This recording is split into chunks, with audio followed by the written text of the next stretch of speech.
কুকুর রূপেই জন্মগ্রহণ করবে। তো যা করছো কলির জীব একটু ভেবে চিনতে, পারি না পারি একটু কৃষ্ণ কথা হরি কথা বলছি তাতে কি হয়েছে? তো মেয়ে মানুষের মাঝে হচ্ছে সংসার, সংসার সুখের হয় রমণীর গুণে। সকালবেলা উঠেছি, পূজা পাঠ ছেড়েছি, আর শাশুড়ি শ্বশুরের সেবা করতে হবে। তা নয় তুমি না খেয়ে মরুক, বুড়া মরেতে মরুক। শাশুড়ি উঠলো, ঘুম থেকে উঠে সকালে উঠে আগে ঝাঁটিটা দিয়ে দিল, পূজার বাসন কুসনগুলো মাজলো। তুমি ঘুম থেকে উঠলে কাপড়টা ছাড়লে কি ছাড়লে না, হাজব্যান্ডের জন্য ভাত রান্না করতে যাচ্ছ, হাজব্যান্ড আমার চাকরিতে যাবে, চাকরিতে আসলো, মরা তোমার খাবার দিয়েছি, মরা তুমি খেয়ে দিয়ে চাকরিতে যাও। চাকরি থেকে এলো, ঝাঁটিয়ে মাটিয়ে তাকে বললে যায় যে শেষের ছিলতে ছিল সারাদিন আমি আজার পাইনি, সোনা দেখো আমার গায়ের রংটা কালো হয়ে গেছে, সারাদিন তোমার মা খাটিয়ে খাটিয়ে আমাকে মারলো, আর তোমার বাবার তো ক্যাটার ক্যাটার এক এক জনের এক এক মতো রান্না করতে করতে আজকে আমার সোনার দেহ কালো হয়ে গেছে। সোনা তুমি এমন করে বলো না, সোনা ঘরে চল। বউটিকে ঘরে নিয়ে যায়, সোনার চাঁদ করে রেখে দিল। আর মাকে কি করেছে, ঘরের গিন্নি, মা তুই খাট, থাল বাসনগুলো যে পড়েছিল মা তুমি মাজো, তোমার বইয়ের শরীরটা মোটেও ভালো নয়। ছেলেটি আজকে সারাদিন কি করেছে, মাকে যদি মা যদি কোনো কথা বলে মায়ের পাতে আর ভাত পড়বে না। তো এসেছে যখন মূল উদ্দেশ্যে পৌঁছে যাও জীব। আমরা তো নরাধাম ব্যক্তি, আমাদের আর কিছু নেই। এই পৃথিবীর মাঝে শুধু মায়া ভরা জগৎ, মায়া জগতে কিছুই পাবো না, মায়া মুহূর্ত হয়ে আমরা রয়ে গেছি।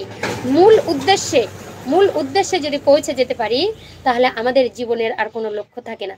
গোবিন্দের প্রেমে আমরা, পরমাত্মার প্রেমে আমরা মাতোয়ারা হয়ে যদি থাকতে পারি তাহলে মৃত্যুর পরে তারই চরণটা পেতে পারি। কত জন্ম, কত দুর্লভ জন্ম আমাদের চলে গেছে, সেই জন্মগুলো আমরা কিন্তু কোনোদিন কাজে লাগাইনি। তো এই জন্মে এসেছি, একটু শরীর খারাপ হলো, উঠতে পারবো না, গোবিন্দের চরণে পূজা করতে পারবো না। পুজো কেন করতে হয় বাবা? কেন পুজো করতে হয় বলো তো? কেন আমরা পুজো করি? কেন কেন ভগবানকে খেতে দেই? ভগবান কি সেই খাবারগুলো খায়? হ্যাঁ, খায় বলো? আমরা দেখেছি থালার মধ্যেই পড়ে আছে, ভগবান খাওয়ায় খায়? মাতা কি করলেন জানেন?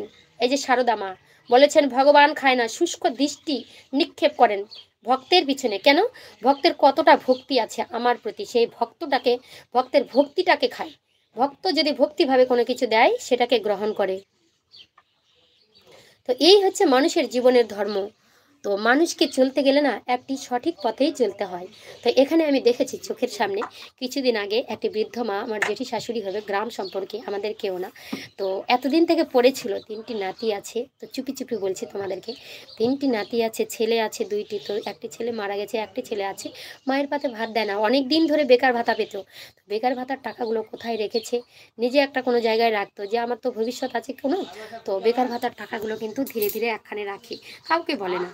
আর নাতি বইরা তাকে প্রথম প্রথম ভাত দিত, আর পরে কিন্তু ভাত দেয়নি। তো আমার একটা ভাসুর যাচ্ছে, তাই আমার দিকে তাকাচ্ছে, তাই আমি একটু মাথায় কাপড় দিয়ে নিলাম। তো আমার নিজের ভাসুর নেই, মাসি শাশুড়ি কাকা শাশুড়ি। তো গ্রামে চলতে গেলে নিয়ম করে চলতে হয় বাবা। তো নারীদের হচ্ছে লজ্জাই হচ্ছে নারীর ভূষণ।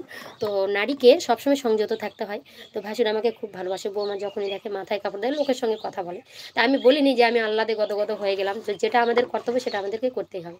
তখন কী হয়েছে, তো বুড়ি একদিন কী হয়েছে, সুগার ফেল করেছে, একটা শরীরের মধ্যে এক ফোঁটাও সুগার নেই, কাজ করে না, কন্ট্রোল নেই।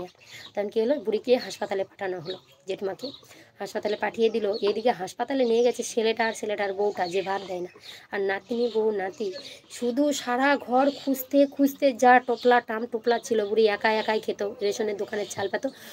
একে বলছে তুমি জানো আমাদের আমাদের বুড়ি যে বেকার ভাতার টাকাটা পেত সেই টাকাটা কোথায় রেখেছে? চাল পেত 22 কেজি মাসে, তো সেই চালগুলো কোথায় রেখেছে? এত টাকা বুড়ি কোথায় রাখলো? বাড়িতে গন্ডগোল লেগে দিয়েছে যে আমি এতদিন বুড়িকে ভাত দিয়েছি, তো চালগুলো কোথায়? মেজো নাতিনের বউ বলছে। বুড়ির এদিকে জীবন যাচ্ছে সুগার ফেল করে, তাকে না দেখতে যায়, টাম টোপলা সব ঘরে সব বেঁধে ফেলে দিয়েছে। মানুষ দেখে ছি ছাক্কার করছে, গ্রামের লোকে বলছে ছি ছি ছি, জানো ওই বউটা এরকম এরকম কাণ্ড, নাম মেনশন করবো না, তারাও আমার ভিডিও দেখতে পারে। তো এমন কীর্তি করেছে, তো তোমরা ভাবতে পারবে না যে মানুষের তাহলে মূল্যটা কোথায়। তুমি যখন বৃদ্ধ হয়ে যাও তোমাকে কেউ দেখবে না, যখন তোমার রস যৌবনে টপ টপ হয়ে থাকবে তোমার দিকে সবাই আসবে। তো ফুলের যখন মধু থাকে ভ্রমর আসে ঝাঁকে, আর ফুলের যখন মধু শুকায় যায় কেউ দেখে না তাকে। তো আমরা যখন আজকে প্রেম প্রীতিতে মাতোয়ারা হয়ে আছি, একদিনও তার অন্বেষণ করলাম না, হে ভগবান এই পৃথিবী ছেড়ে যখন চলে যাওয়ার সময় হবে তখন আমার পরিস্থিতিটা কী হবে, জীবের দশা কী হয়। জীবের দশা মলিন দেখে প্রাণ গৌর আমার কী করলেন, ধরাধামে নেমে এলেন, এসে সবাইকে বুকে টেনে টেনে ধরে বলছে একবার কৃষ্ণ বলো, একবার 16 নাম 32 অক্ষর মন মাঝ ঝাড়ে শ্রবণ করো, পাঠ করো, তাহলে যদি তোমরা উদ্ধার পাও।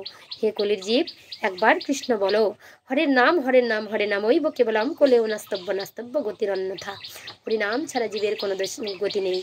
তাহলে তোমরা সবাই এসো, একসঙ্গে কৃষ্ণ নাম বলি, হরি কথা বলি। হরে